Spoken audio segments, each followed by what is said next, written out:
پێغەمبەری خوا صلی الله عليه وسلم دەفەرمێ إن أولى الناس بي يوم القيامة أكثرهم علي صلاة. ماذا صحيح ترغيبات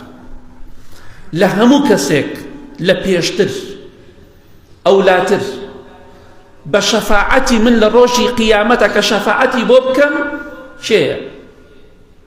پێغەمبەری خوا دەفەرمێ صلی الله عليه وسلم ئەو کەسانەی کە زۆرترین سڵاواتم لەسەر دەن حتا زیاتر سڵاوات لەسەر خۆشەویستی خوا بدەیت صلی الله عليه وسلم زیاتر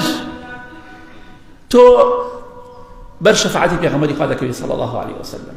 حتا زیاتر سڵاواتی لەسەر بدەیت زیاتر لە شەفاعەتی ئەو نزیکتری لە پێش هەموو کەسێکەوەی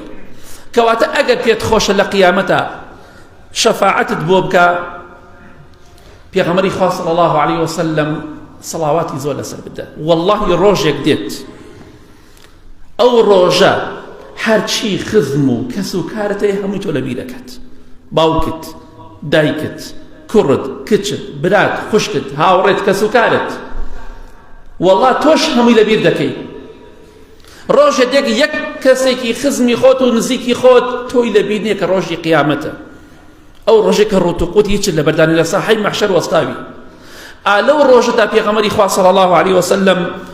تۆی لەبیر ناچێت ئێمەی لەبیر ناچێت یەک شەخسێک تەنها مرۆڤێک کە لە قیامەت ئێمەی لەبیر بێ پێغەمبەری خوایە صلی الله عليه وسلم تەنها کەسێک کە تکا و شەفاعەتمان بۆ بکا و هەوڵمان بۆ بدا پێغەمبەری خوایە صلی الله عليه وسلم بۆیە پێغەمبەری خوا دەفەرمێ صلی الله عليه وسلم لە ڕۆژی قیامەتە دوای ئەوەی کە خەڵکی دەڕۆن بەلای ئادەم پێغەمبەر سەلامی خوای لەسەر بێ بۆ لای نوح پێغەمبەر صلی الله عليه وسلم بۆ لای ئیبراهیم پێغەمبەر صلی الله عليه وسلم بۆ لای موسى پێغەمبەر صلی الله عليه وسلم بۆ لای عیسا پێغەمبەر صلی الله عليه وسلم هەموویان دەڵێن ئێمە ناتوانین شەفاعەت بکەین دێن بۆ لای پێغەمبەری خوا صلی الله عليه وسلم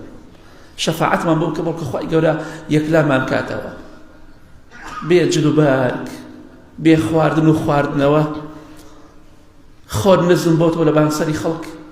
ئالەو ڕۆژەدا کە خەڵ لەو پەڕی ناڕەحەتیدایە ئیلا ئیماندارانێک نەبێت کە خوای گەورە ڕەحمیلیان کردو ژێر سێبەری عەرشی خوادان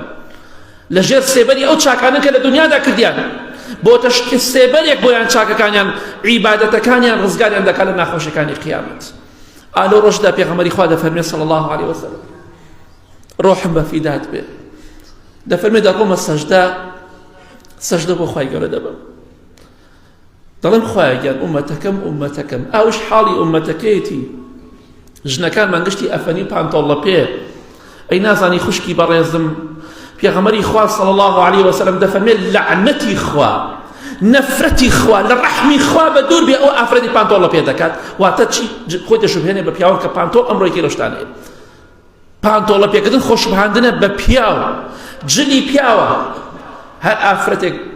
لە پێی بکات بەر لعنەتی خوا دەکەوێت آخر پێغەمبەری خوا صلی الله عليه وسلم دەفەرمێ لعنەتی خوا لەو کەسانە بێ کە خۆیان دەشوبهێنن بە پیاو یا خۆیان دەشوبهێنن بە ژن تۆ خوشکی بەڕێزم پانتۆڵ بۆ لە پێ دەکەی بۆ لە خوا ناترسی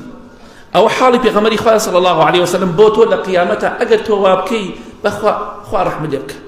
چونکە پێغەمبەری خوا دەفەرمێ صلی الله عليه وسلم ئەو کەسانە جلی تەسک و تەنک لەبەر دەکەن پانتۆڵ تەسکە ئەو ئافرەتانە دەفەرمێ بۆنی بەهەشت ناکەن ئەهلی ئاگریشن ئیتر چۆن شەفاعەتت بۆ بکە بۆیە بگەڕێنەوە بۆ لای خوا جلی شەرعی لەبەر بکات با خەڵ پێت بڵێ پیرێژن لەو باشترە بڕێتە ناو جەهەنەمەوە با خەڵ پێت بڵێ پیرێژن لەو باشترە بۆنی بەهەشت نەکەی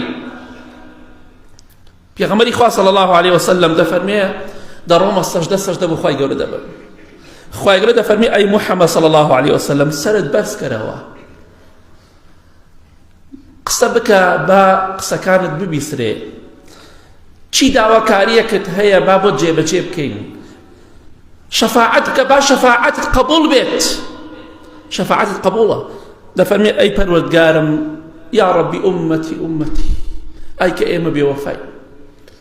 ئەی کە ئێمە سەپڵە و بێوەفاین بەرامبەر بە پێغەمبەری خوا صلی الله عليه وسلم خوای گیان ئومەتەکەم ئەوش حاڵی ئومەتەکەیتی لە بازاڕە دەیبینین لە کۆڵانەکان و لە بۆنە و جژنەکانە ئومەتەکەی پێغەمبەری خوا دەبینن صلی الله عليه وسلم ئەو حاڵی پێغەمبەری خوایە صلی الله عليه وسلم جا بۆیە